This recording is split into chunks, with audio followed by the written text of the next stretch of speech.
তেল গরম হয়ে গেছে, সর্ষের তেল। এবার আমি বাটা মাছ কটা ভেজে নেব। এই বাটা মাছ আমাদের পুকুরেরই বাটা মাছ।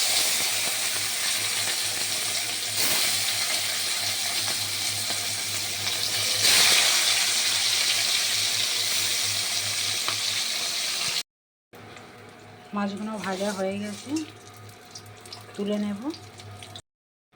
ওই তেলের মধ্যে কটা চিংড়ি আছে, চিংড়ি মাছ কটা আর আলাদা করবো না, এই মাছের সাথেই একসাথে দিয়ে দেবো। চিংড়ি কটা ভেজে নেব।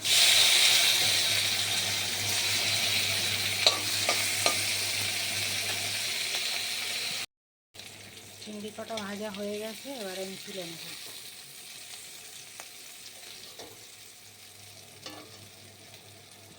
তেল গরম হয়ে গেছে, ওই তেলের মধ্যে আমি কালো জিরে দিলাম।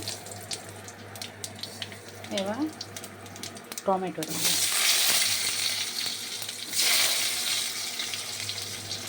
আর দেব কাঁচা লঙ্কা। এবার আমি এর মধ্যে দেব নুন, হলুদ,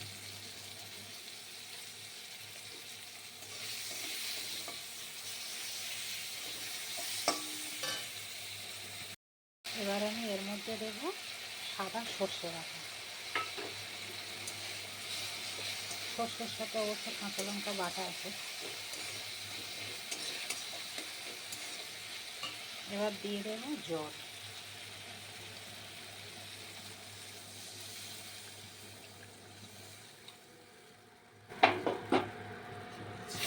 এটা ফুটতে দেব।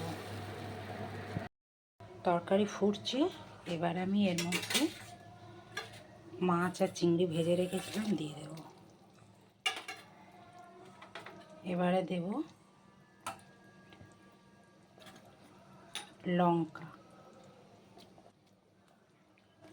লঙ্কার গুঁড়ো দিলাম, আর জিরে ধনে মৌরি একসাথে বাটা দিয়ে দিলাম।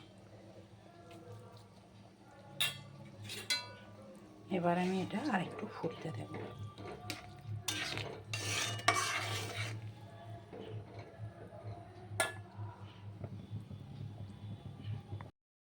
তো আমার হয়ে গেছে বাটা মাছের ঝাল।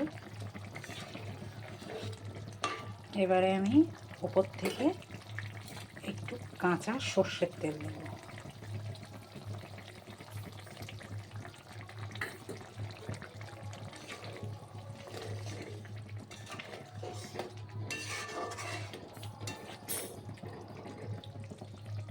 আমার রান্না রেডি।